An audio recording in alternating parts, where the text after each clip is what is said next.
Welcome back to the Paranormal Girl podcast. I am your host, Kristen. I am exceedingly excited to bring you today's episode. Christopher Balzano is a teacher and paranormal researcher.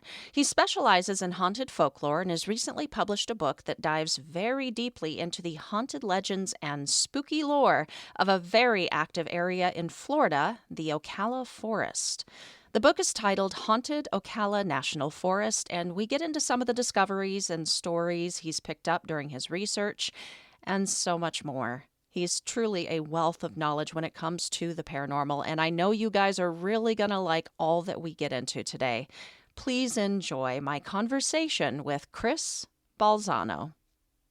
All right, so I have a very special guest on the show today. Chris Balzano is a paranormal researcher, haunted folklore specialist, podcaster, teacher, author of many books on different paranormal subjects and areas. I picked up a copy of his most recent book, Haunted Ocala National Forest.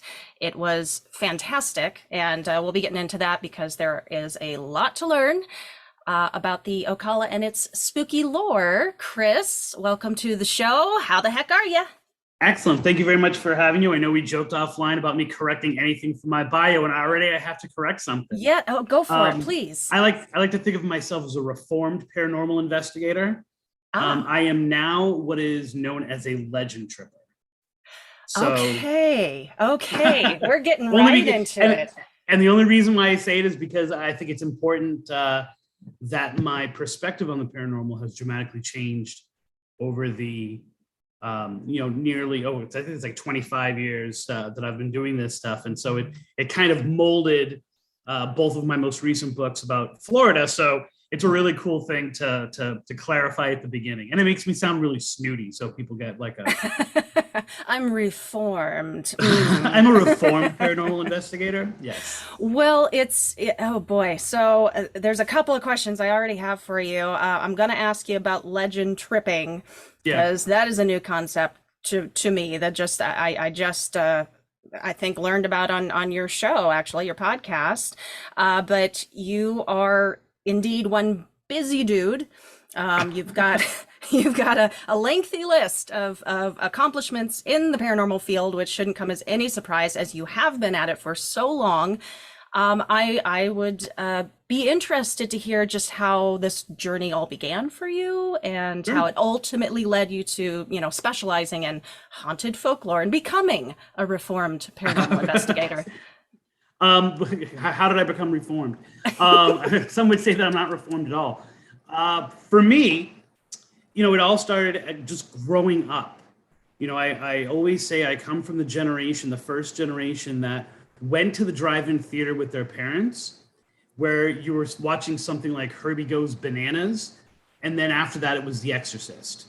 Ooh. And parents thought that we were asleep, but we weren't asleep in the back watching those. And from the first generation of kids growing up having HBO, and your parents went to bed and you snuck downstairs, and all of a sudden you were watching some of the best horror movies of all time after midnight, with the swears and the nudity and all that stuff, and all of the things that kind of draws to horror.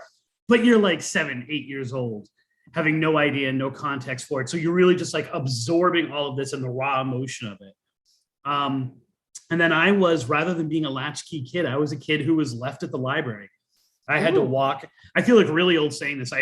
In my day, I had to walk a mile to the library. I did it for my elementary school. I used to have to walk a mile to the library and then stay at the library for 2 or 3 hours waiting for my mom to get out of work to pick me up. Mm-hmm. And I was just consuming books. And the books that I was consuming were not only supernatural books and books on the unknown, but also Greek mythology and folklore, everything from Paul Bunyan to Zeus. And I just soaked it all up like a sponge, and it just stayed in my head. Like, the one thing I can say about myself, we can talk about whether or not I'm a good writer, but the idea that I remember things and make connections.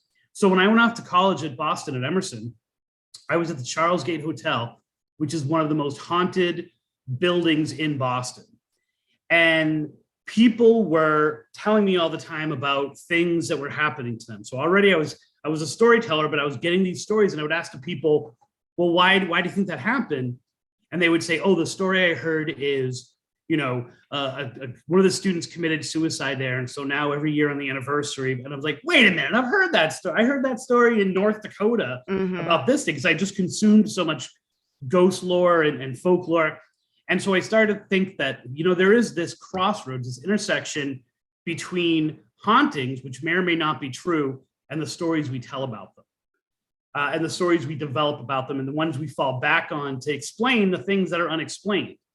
And so I was one of the first people, once again, old man, one of the first people to have a website dedicated to ghost stories and hauntings of a particular area, right? Like they're very general. One of the precursors is like, the Warren's old website, which was about New England, but there was no Massachusetts. Yeah. And so I set up my first Massachusetts website. And then all of a sudden, people were, because I was one of the only ones out there, people were hitting me up with more stories and more hauntings. So I had to become, more read on local things. And then I had to go out there and experience them. And that just naturally led to becoming an investigator. And so I spent, a decade and a half being an investigator, investigating, personal homes, but then all these classic places. And then I eventually kind of found myself like empty. I was doing the news for Ghost Village, which if people don't know, because it seems to not be nearly as popular as it used to be, but it used to be the paranormal website, Jeff Belanger's site. It was like where everyone went. And then I was also doing for Spooky South Coast, which is a radio show out of Massachusetts. I was booking guests and doing their social media was coming alive. And I realized that I was posting things and no one cared. And I kind of fell out of this idea of like, you know what, I don't think I have a place in the paranormal anymore. And so I laid low for a little bit. And then when I came back, my thought process was, no one reads a ghost story and no one really gets into this because of an EMF spike, right? Or a thermal imaging. So like, right. It was a dark and stormy night and the thermal camera did this. Like, it's the heart of it, right? And we were losing the heart of it. We were going out there with all this equipment and we weren't using our eyes, and we were measuring temperature, but not noticing the chill going down our spine. And so I fell back to what I was originally doing when I would go out, which is legend tripping, which is you hear about a place and you go and experience it the way that people tell the legend. So rather than trying to gain evidence, you're trying to gain experience. And then along with that, it started to be, once again, that whole crosswords idea I had, but I became consumed with, or I returned to, I should say, why is this story being told in this area at this time by those people? And so in telling the ghost story, the research that I do and how deep I go into it tells about the community itself, right? It tells about what the people think, what the people are scared of.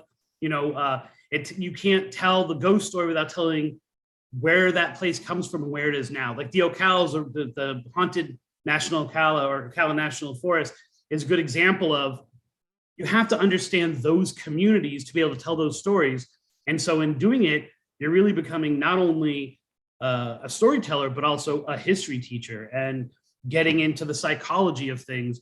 And that made me more interested. And so that kind of rejuvenated me. And so I've been this legend tripper for the last almost 6 years now. And I've kind of finally found what I'm really good at. So did you kind of coin that term, or was that already? No, I mean, it really goes back to like, I would probably the 30s and the 40s, although it might be more than that.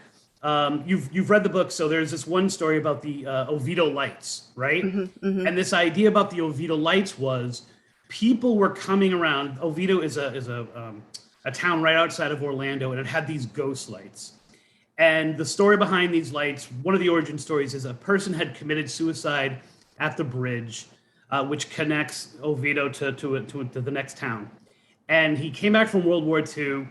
The woman he loved had gotten married to someone else, and he committed suicide by hanging himself from the bridge. And he was the first Oviedo light. And then all of a sudden, other people would either join him in the suicide, so it became someplace other veterans were coming, or they would people would just die there in car wrecks in the area, and they became the Oviedo Lights. Yeah. And so every year there would be more Oviedo Lights, and they would seem to be dancing in the sky. They would seem to be playing with each other. So this is not, even if swamp gas is really a thing, this is not that. These are not explosions. These are not even temporary lights. There are lights that would have a personality and move and dance and in different colors. And the fun thing used to be, you would go in carloads of people to go watch the Oviedo Lights, right? Yep. Like you would literally say, hey girl, like what you want to do this Saturday? Go to the movies or go to the Oviedo Lights? And you would do it. And so it really became like old school ways of looking at the paranormal. Like legend tripping in its basic form is you and the other kids in the area have a spooky house that's down the street, and you challenge each other to knock 3 times because you know that the monster's going to come out. That's what legend tripping is, the awe and that spark of like, that what are we scared of? And it's crazy, and we're challenging each other, and oftentimes it's a rite of passage. So I just kind of borrowed or brought the term back, although other people, use it. Jeff Belanger himself has a book, Picture Yourself Legend Tripping, which is part of, one of the series that I was involved in too. So it's not necessarily a new term. It's just one that I think is that I'm a lot more comfortable with it. Okay. So you brought up the Oviedo Lights, the ghost light phenomenon. There's a lot happening in the Ocala Forest. I think you are probably the perfect person to write about it, because you are able to kind of make these connections and pull things together so well. I wanted to say, and I don't know how to say it correctly, but reading this book, it was very reminiscent, like in a nostalgic way, of the books that I would pick up as a kid, those spooky, creepy, paranormal books. So I guess what initially drew you to write specifically about that area, the Ocala? So keeping in mind that I was an investigator, so I have that investigator mindset and the pseudoscience of looking at ghosts and paranormal investigating and the ideas of why things are, right? And then on the other side, I have this, I did a lot of research in my early days on the Bridgewater Triangle, which is in Massachusetts. Yeah. And my first book was called Dark Woods, which is about Freetown, Massachusetts, which up until I went to the Ocala was the creepiest place that I have ever been in my life.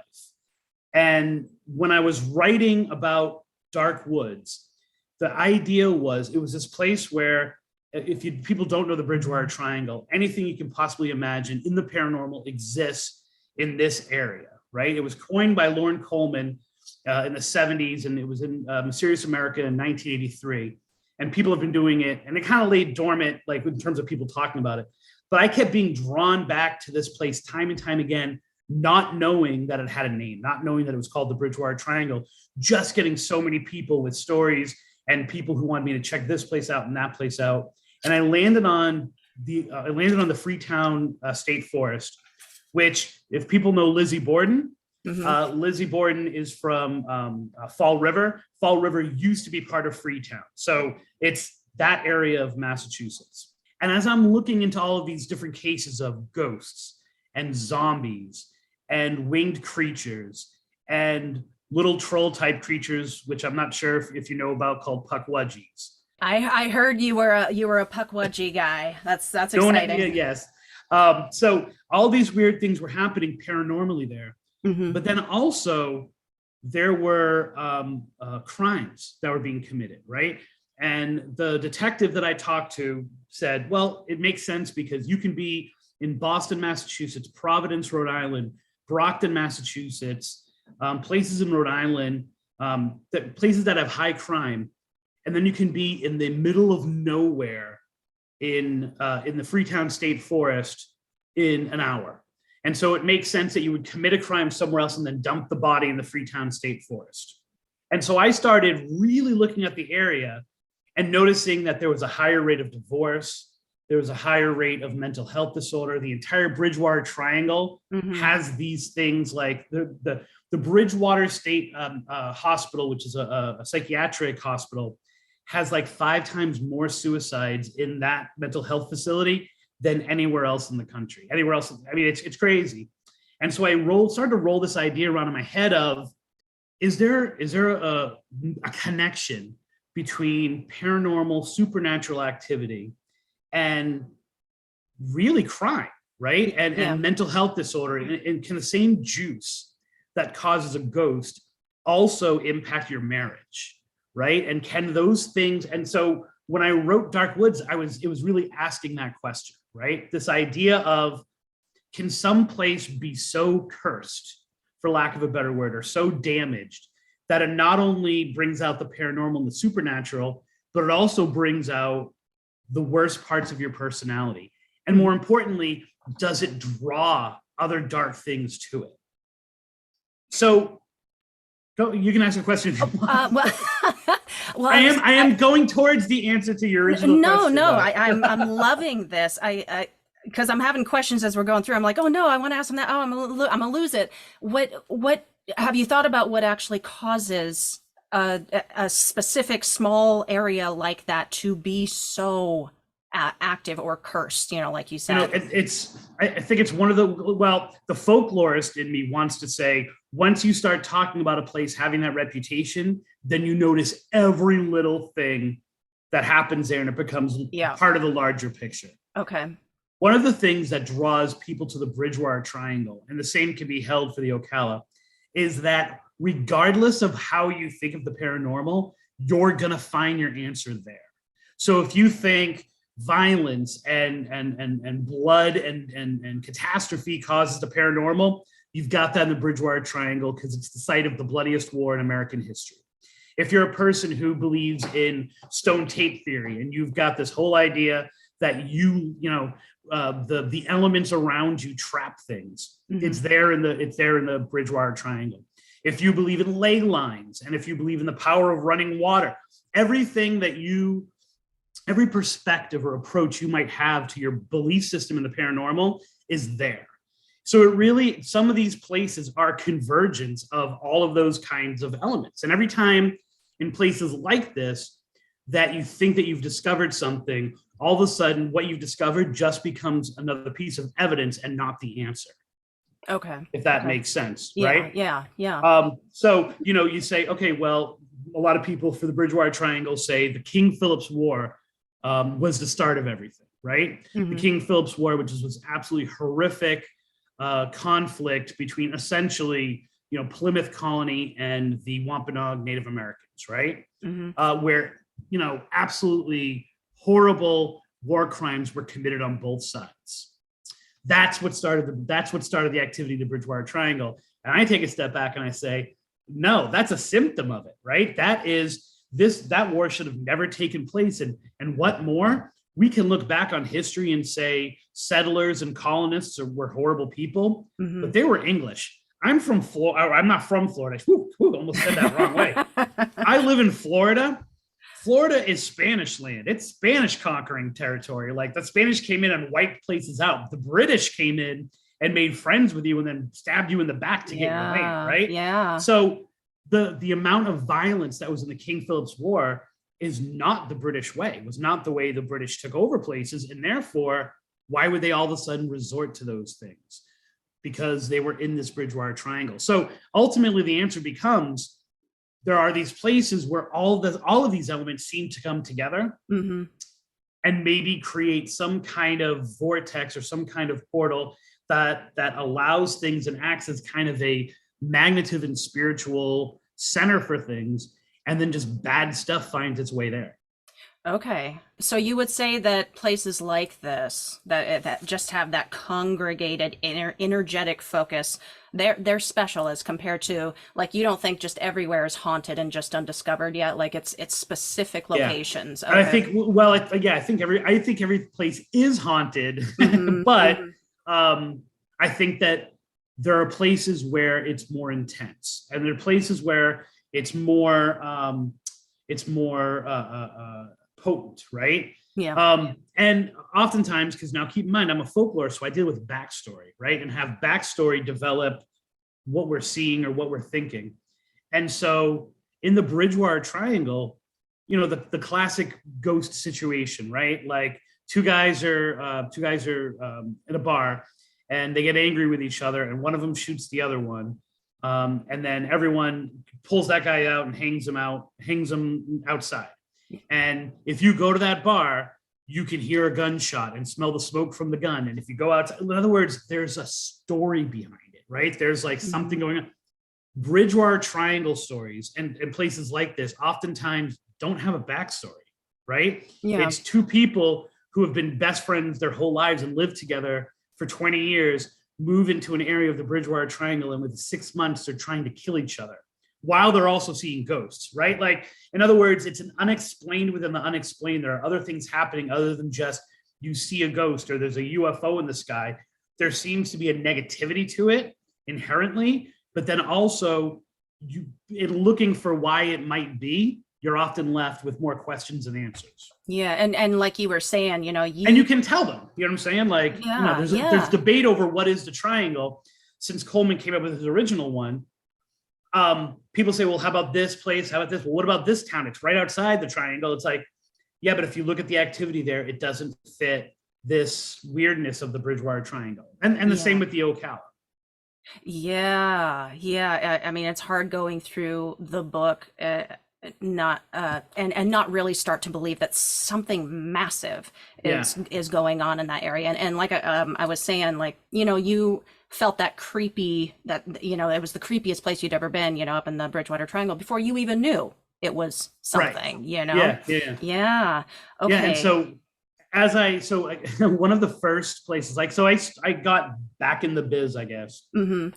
And my goal was I wanted to find the legends and the ghost story in small towns in Florida that no one was talking about, right? Like, I didn't want to do the big places that everyone knows. I want to know the small little town, outside of Sarasota. What's the story that they tell, right? Yeah. And so I emailed, because being a former librarian and just kind of knowing the power of that, and having spent a lot of time in the circular files of libraries in Massachusetts, pulling out random stories that are just kept because they're cool, pre-digital age, I contacted librarians, and almost immediately, I got almost no responses, but almost immediately, like within an hour, the library at Astor emailed me back and said, we've got great stories. Would you like to come speak at our library? Like, they didn't know me. They didn't know anything about me or anything like that. They were just automatically, they wanted me to come there, and they wanted me to do a presentation in front of the people. And I'm like, I've never had that kind of response before. This place is weird. Mm. We went there, and almost immediately, and you don't find this about many places, right? We were there at like 11 o'clock in the morning, bright and sunny, and yet every picture we took came out dark. We could not get a good picture. We're talking to each other. We're maybe 2 feet away from each other, and our voices are echoing. And I started to say, this is really weird. Like, there seems to be something impacting the waves here, mm-hmm. right? And impacting the way that sound, the way that light is traveling through. Like, this place is really weird. And as I'm listening to the stories of these people, I went there, I had like the 5 stories I was going to tell. They spent an hour and a half telling me the stories just in that small little town. And they were finishing each other's sentences, and all of them had a general consensus that this place has a lot of ghosts. Let us tell you about them because we share them amongst each other, and they're really, really well known. Yeah. As I started to do more research in the other towns, and this is right on the edge of the Ocala, technically in the Ocala, I started to get this impression that it had all the elements of Freetown. It had a whole bunch of really weird paranormal stories and supernatural stories and supernatural creatures and things like that. Had a high, we call it down here, skunk ape, a high skunk ape story. You know what I'm saying? Like, a lot of stories. Is that Sasquatch? Is that Bigfoot, Sasquatch. There had, excuse me, and this is what really drew me in and started to make me notice. It had a lot of unexplained crimes attached to it, and then it had a high rumor level, which I discovered not to be a rumor, of cult activity. Like, in other words, people who were working, cults, but then also people who were working with all levels of witchcraft and things that involve energy and intention, were finding their way into this forest. And so I'm like, jokingly, I think within the next week after that event, I was like, dude, we're looking at Dark Woods Part 2. Like, this is like, I'm going to write a book called Dark Woods Part 2. Worst name ever, right? And then the more I looked into it, the more I noticed that, like, wait a minute, this isn't a joke. Like, this place is like Freetown amped up and larger.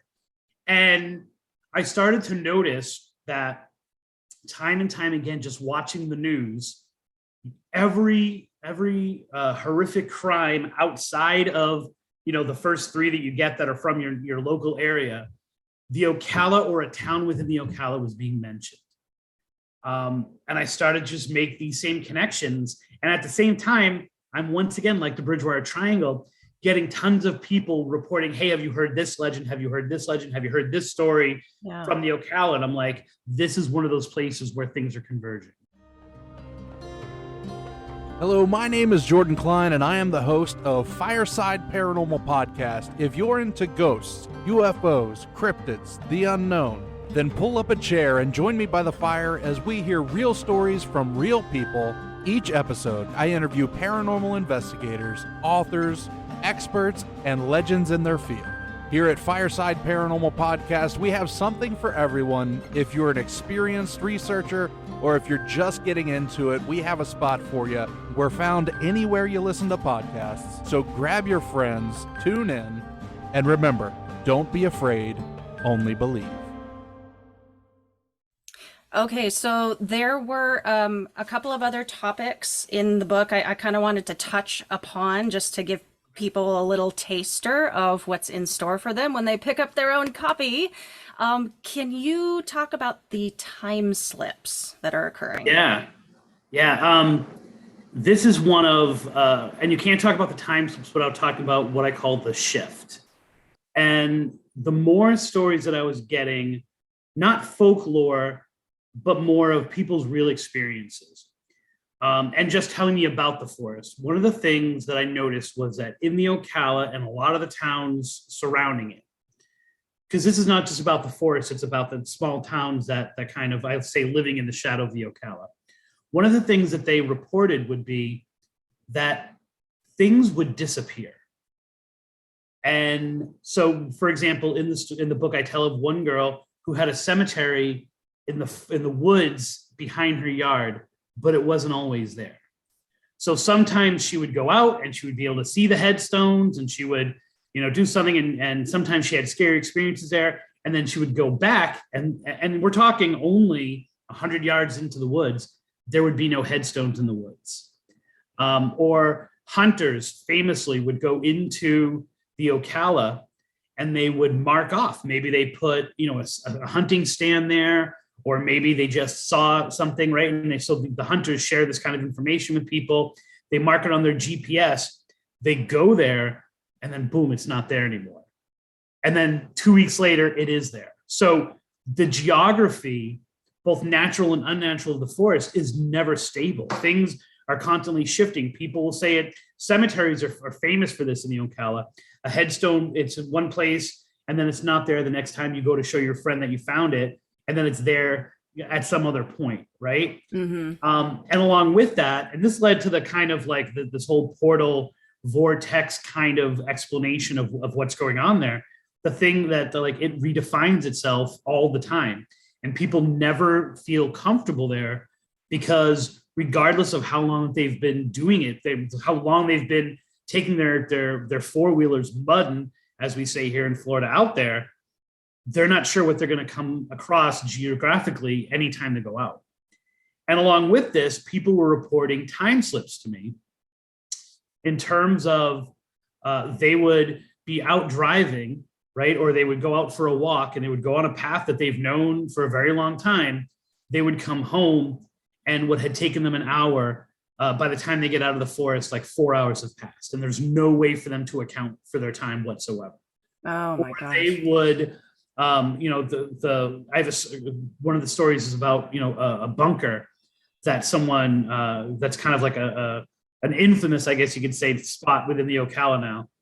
The person went in, they had their experience, and multiple people told me this about this bunker. They went in and it's right off the road. You can see it. If you know what you're looking for, it's right off the road.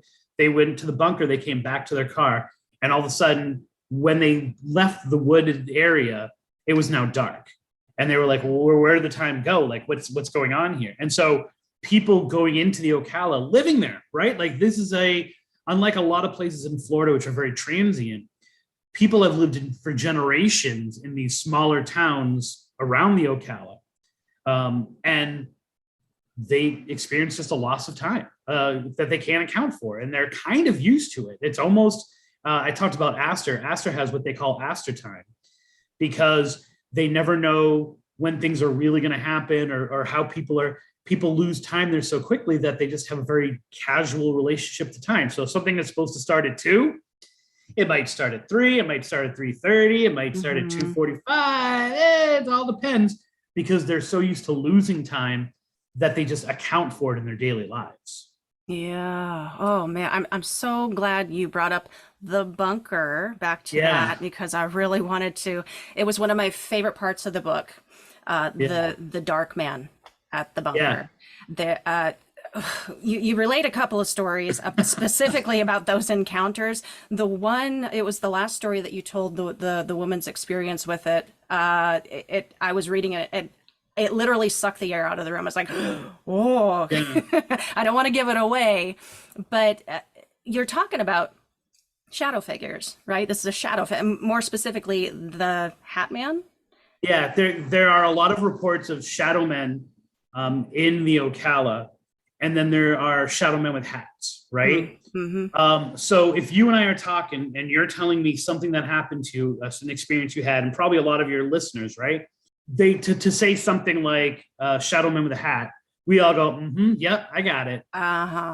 If you're talking to someone from Mount Dora who is 67 years old and telling you a story about something that happened, and they say it was this dark figure and it wasn't quite solid, but it looked solid, and it was wearing a hat, they're not fans of either of our work, no offense, right? They're people who are conveying something without a filter, right? So you and I, when we experience the paranormal, if we experience it with one of the filters we've learned, and automatically our mind starts clicking and maybe even influencing what we see. Yeah. These people who are reporting these dark figures are the kind that experience it and then go looking for someone to help them explain it. And so they don't know that this is the cool thing in the paranormal, right? They don't know that this is a trend or that it's a thing. Mm-hmm. And so when they're reporting it, they're telling me about it genuinely. Like they're not with no kind of preconceived notion of what that might be.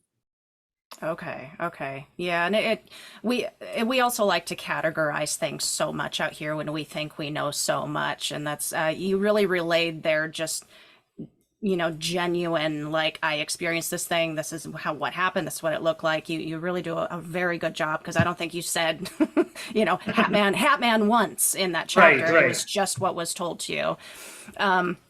And I have to bust you a little bit. You said you're going to correct me. I've been saying Ocala. It's Ocala. I mispronounced it.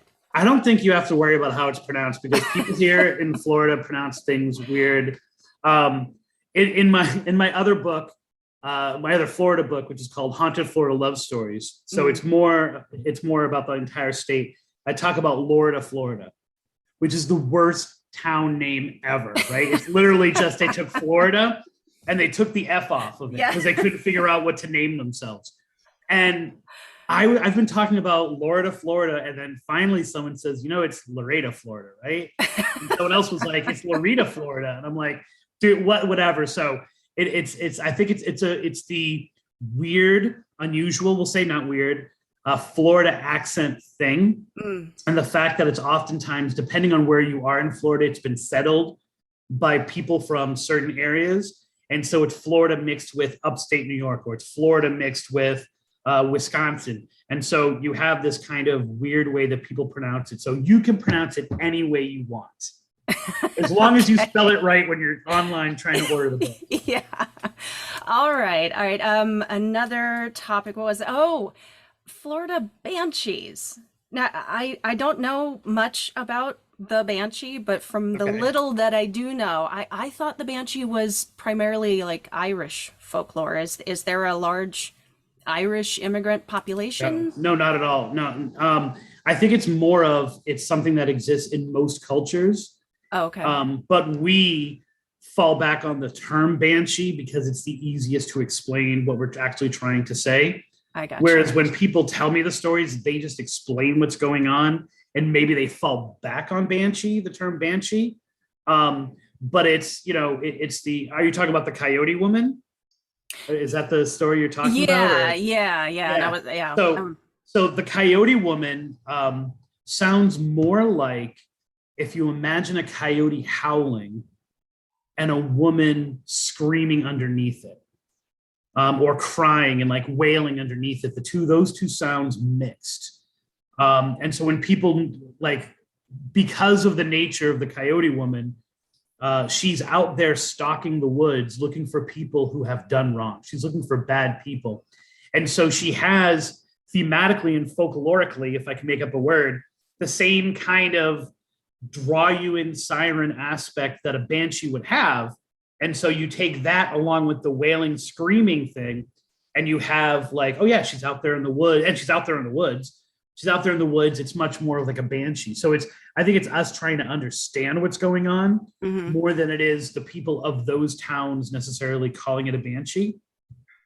Although that's a term that some people did use for some of these things. Okay. Yeah.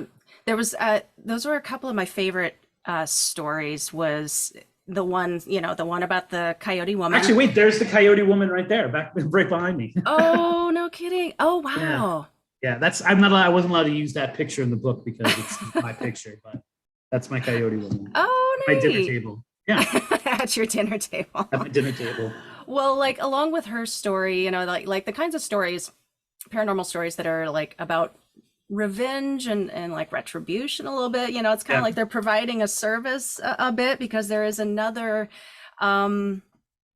I don't know what to call it, phantom cryptid creature, something like that, called the undefinable Stakini. The Stakini. Yes. What is the Stakini?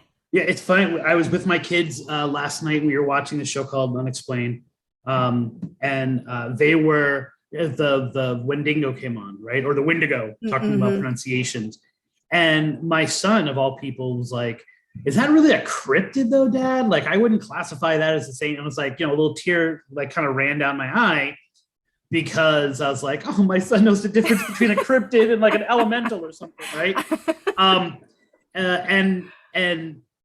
There are some things which defy those.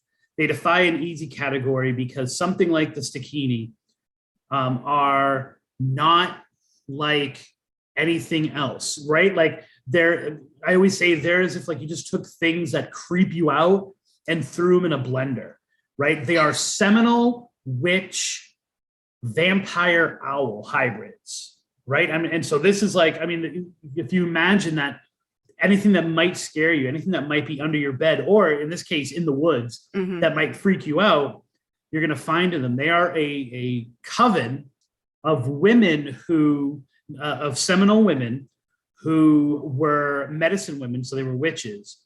And over time, each of them had been in their own way scorned by the man that they love. And so they called upon she who walks the circle, who is this almost god-like character in Seminole folklore.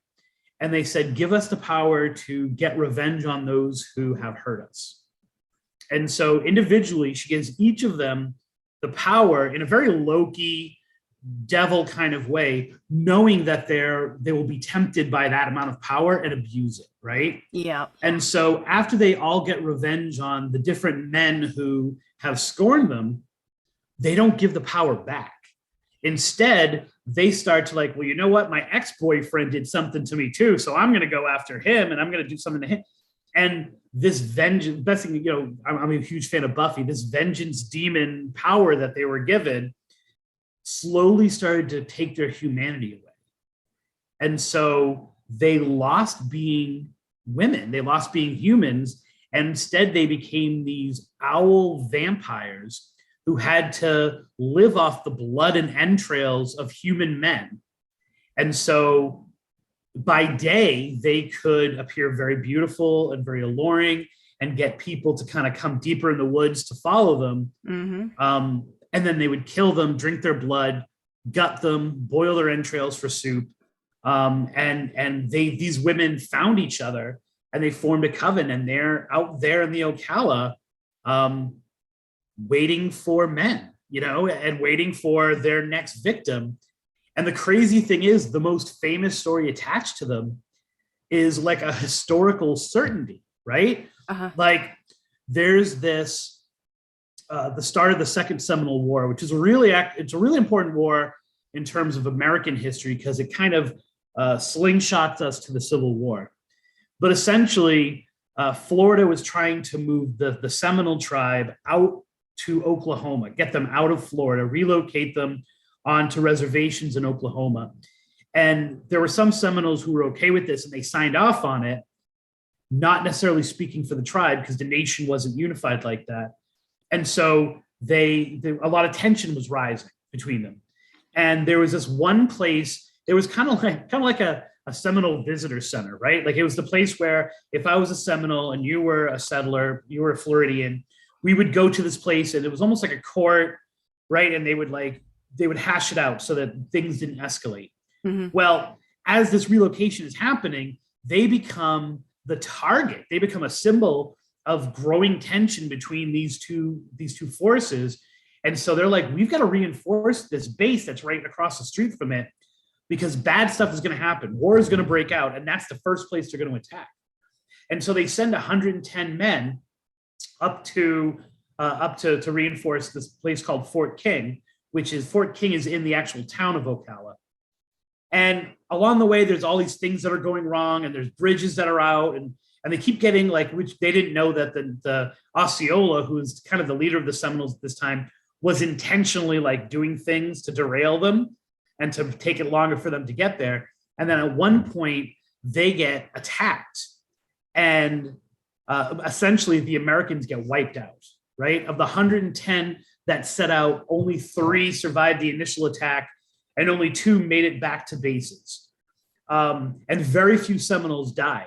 And so this is a huge victory in Seminole history. This was like them saying, we're not going to just stand here. You can't just push us out. We're going to fight back. Mm-hmm. And yet there's a Seminole legend that says no Seminoles were responsible. It's known as the Dade Massacre. No Seminoles were responsible for the Dade Massacre. Those soldiers, those 110 soldiers who were making their way to Fort King, were picked off one by one by the Stickini. And every single night when people went to bed, they didn't know who was going to wake up and who was going to make it to the end of the road, because the Stickini would come every night and they would take a few of them. And during day, they would lure a few of them into the woods by these beautiful women that the men could not seem to get over. And so this there are written documentation of all this happening, and it should be a success for the Seminoles. And yet, instead, they've also got this paranormal supernatural legend that explains how all those people died. And so it's a really interesting case that those two things should live with each other. Yeah. What a legend. How you keep all of this stuff straight in your head. Let me borrow your brain. Oh my gosh. You trust me, you don't want it. All right. Well, I told you before we started recording, I'm going to have some random questions for you here near the end. I got some for you ready. Let me just pull the notes. Do I need a buzzer for this or no? You can just vocalize. No. Okay. Is this a quick shot, like answer in less than a minute?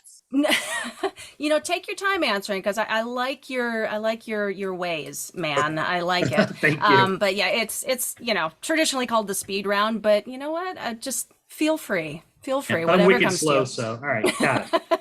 All right. So number 1, what is a mainstream paranormal figure or character that you have considered could be a tulpa that isn't generally thought of in that way?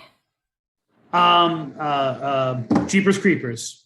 Nice. To hit back into the book, because Jeepers Creepers is now seen at the location where they shot the movie Jeepers Creepers in the Ocala. So this is at 100%.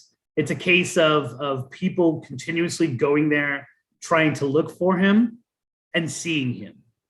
I mean, it's got all these other hauntings that are at the same location, but specifically seeing the Jeepers Creepers figure there, I think has a lot to do with the movie.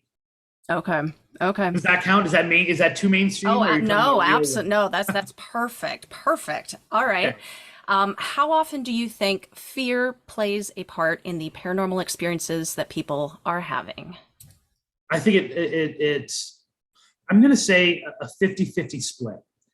And by play the part, do you mean it influences, like the fact that they're scared changes the experience for them? Yeah, because I think sometimes, and I've talked about this on the show too, is that the fear in itself, like that quote, "Men who fear demons see them everywhere," like that Yeah. kind of thing. It can be taken both metaphorically and literally too. Like Yeah. sometimes we create these things for ourselves. Well, I think that 50% of the paranormal experiences that I hear about, I would say, involve some level of fear. Now, there was a study out of UCLA or USC, and we're talking like 15 years ago, that talked about the impact of adrenaline on memory, which is very, if you think about it, it defines evolution, right? Like Yeah. the more that you learn to fear something, the safer you'll be to pass on your genes to the next generation, and blah, blah, blah, blah. Yeah. And so memory is actually solidified and not negatively impacted, but positively impacted by fear, which releases adrenaline because you need to know to not go to that part of the jungle again, or else the tiger is going to eat you. And so I would actually say that while fear is something that exists in like 50% of the cases that people tell me about, I think it's a good thing.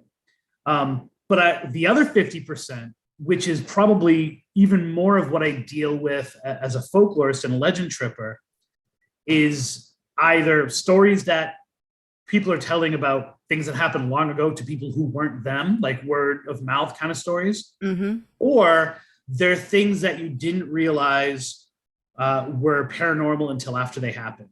And so you don't have time to be scared because you're too busy wondering, was that just a woman on the side of the road?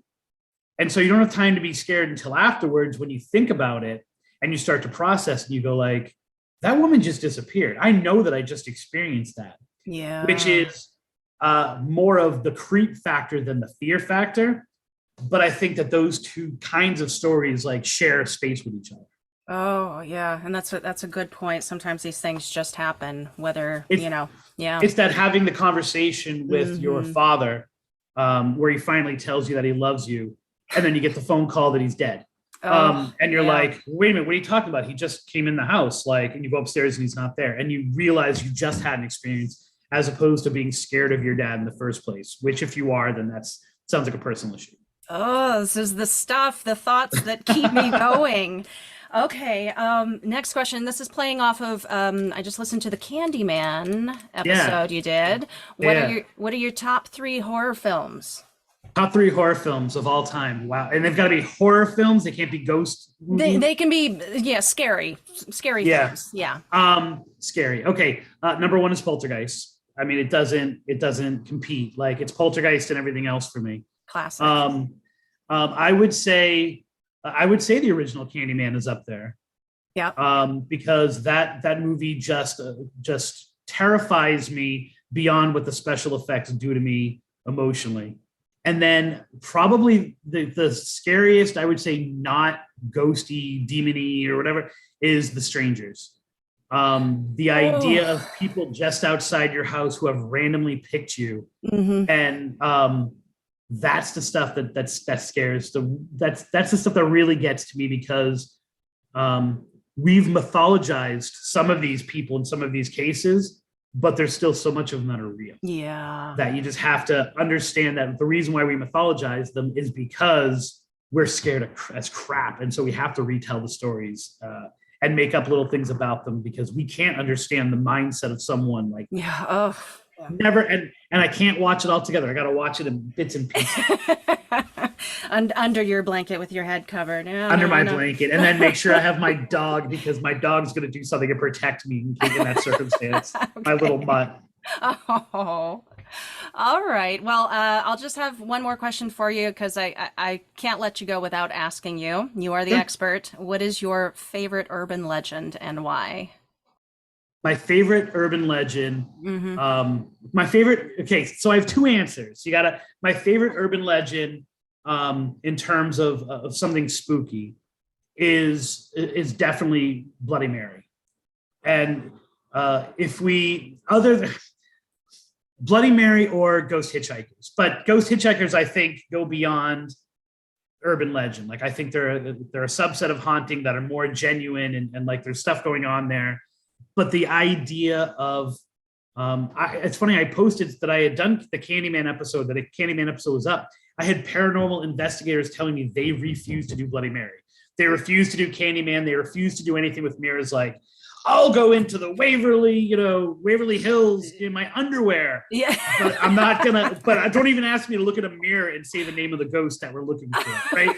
Like the idea of looking into a mirror and conjuring something. Mm-hmm. And I do this every year. I'm a high school teacher and I talk to these kids and I'm blah, blah, blah. And I say, oh, so you're not scared of Bloody Mary? And this is how we get the different variations of it. I'm like, all right, go. Hey, you want to go to the bathroom? There you go. Don't even have to write a pass. Go to the bathroom, take your phone, go do Bloody Mary in the mirror right now. It's not even midnight or 3 a.m. as they like to do. Do it. Mm-hmm. And I'll have the toughest kids and they won't do it. And so the whole that story has and the kind of permeations and the repetition of saying the name a certain amount of times, that's everything that makes me smile as a folklorist and as a ghostly folklorist. My favorite non-ghost urban legend is about the autistic penguin. What? Which is the story, I know, which is the story of a woman who goes to whatever, insert name of local aquarium, right? And she takes her autistic son and she loses him for about 10 minutes. And finally she finds him and, she's all mad. And so she immediately goes home and she makes him go into his room. And then she notices like she can't really hear noise up there. And she goes and there's this splashing, right? He's in the bathtub. There's some splashing going on. She opens the door and there he is on the floor playing with a penguin in the bathtub. And what he had done is during those 10 minutes, he had jumped over the penguin enclosure, swam over and kidnapped a penguin. Nothing about this story makes sense whatsoever, right? Yeah. And this is why it's my favorite urban legend, even more than any ghostly ones. If you called, I was living in Boston the first time I heard this story.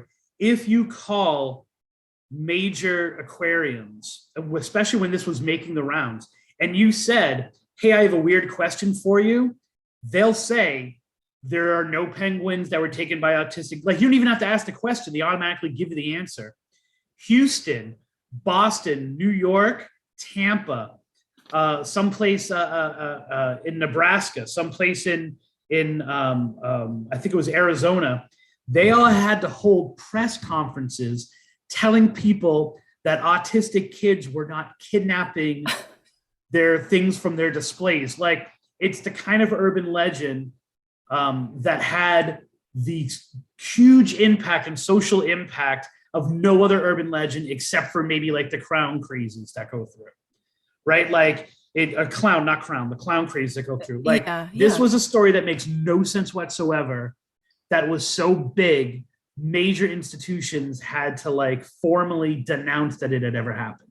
That's pretty crazy. Cool. It's cool, but it's so crazy that it had such a hold on people's. I don't know that it was so profound enough.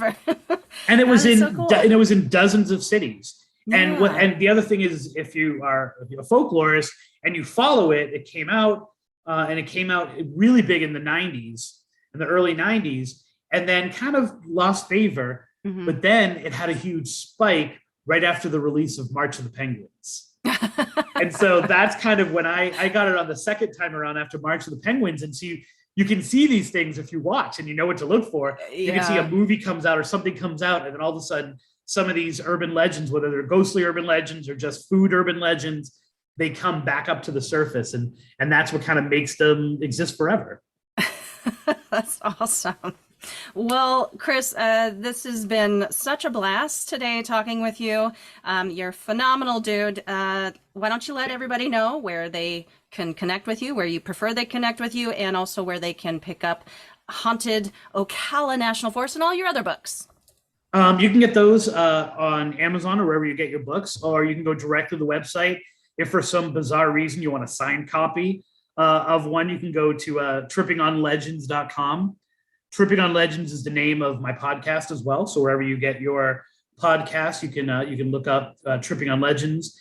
And then probably the best way to keep in touch is either the Instagram, which is Spooky Tripping, is the Instagram account, and then facebook.com/Tripping on Legends. That's the easiest way to get in touch with me. Awesome. And everybody listening, do go check out his website, trippingonlegends.com. It is a massive resource of stuff. I was farting around on there for a couple hours last night, just like, whoa, just a really great resource. It's coming from having been really influential in Massachusetts and no one caring about me in Florida. It was interesting that someone was looking up something I had talked about, and they said, "Oh my word, the first thing that popped up was you." And I was like, yes, first page results. So you made it. You finally made it. Yeah, it's exciting. So. All right. And before we close it out, do you have any final thoughts, words of wisdom, advice you would like to leave with everyone? The best advice I always have for anyone who's into the paranormal is don't lose your awe, right? Like never investigate so much or read stories so much or watch horror movies so much that you don't get creeped out by them. Like that's the word. That's like kids realizing there is no tooth fairy or Santa Claus, right? Like always try to keep like that idea of like, this is some creepy stuff and not be like, but I've done that. Like, no, it's creepy. Embrace it. So that's the best advice I can always give for everybody. That's awesome. Thank you so much again, Chris. Thank you very much for having me. Thank you again to Chris Balzano for joining me and sharing his knowledge and time and obvious passion for what he does. I recommend picking up a copy of Haunted Ocala National Forest. It's bomb, dudes, but check out his other books as well. He's been doing this for some time and has written a few books along the way. Maybe more than just a few. Links are included in the show notes, folks. Nocturnal Frequency Radio has invited me to help them ring in their Season 15 premiere in just a few weeks. September 11th, we will be live streaming on their YouTube channel. If you're not already subscribed, why not? If you haven't already added this event to your calendar, why not? No, but seriously, Steve and Alex have an excellent show. Obviously, if you're going into your 15th season, 15 seasons. Can you imagine? They stream regularly, their guests are always a lot of fun and so interesting, and the chat that goes along with every episode is almost an entire show in itself. Steve and Alex, y'all have some awesome listeners over there. I've really been enjoying catching up on older episodes and getting to know some of your regulars. Really looking forward to joining you all. I was there recently, actually, watching and listening to their live stream of a tribute show for one of their friends who unfortunately passed away from COVID about a year ago. And I'm just so sorry that I never got to meet him. It was a really touching, heartfelt, at times funny, but all in all, genuine remembrance of someone who was obviously a really great person and someone who is sorely missed by a lot of people. Reeves Cook from the Paratalk podcast was on there along with a few others. I was there from the start, not sure if you saw me, but really appreciate the shout out later in the show. That was so unexpected. You guys are too much. I actually had switched over to my personal YouTube account just in case I was going to comment. I didn't want to seem, self-promotional on a tribute show, but I was there, you guys. I have hit a wall with my astral projection aspirations. I hate to admit it. Nothing is happening with my new technique of just trying to relax myself into it at bedtime. I am falling asleep pretty quickly. That is happening, but no out-of-body travels as of yet. Gotta be honest, I'm starting to doubt that I can do this. Maybe certain people just can't, I don't know. Maybe I might have to go back to the WBTB method and just deal with my midnight saunterings. Oh, you know what else might be affecting my inability so far, though? I've been having real difficulty trying to find time to do regular meditation. It's been spotty. There's been a lot going on. Hate that excuse, but that is just my reality right now. Think that is it for updates and such. Do you all believe in law of attraction? Putting positive vibes out into the universe and having it reflected back onto you? One of the most positive and powerful manifestation techniques, and I just heard about this, so wanted to share, is by rating and reviewing the show, you guys. I really want you guys to have all of the good things in your life. So, just put that positivity out there and watch the universe work its magic on your own life. That is going to do it for today. Until next time, stay safe, keep the nightlight on, and sleep with one eye open.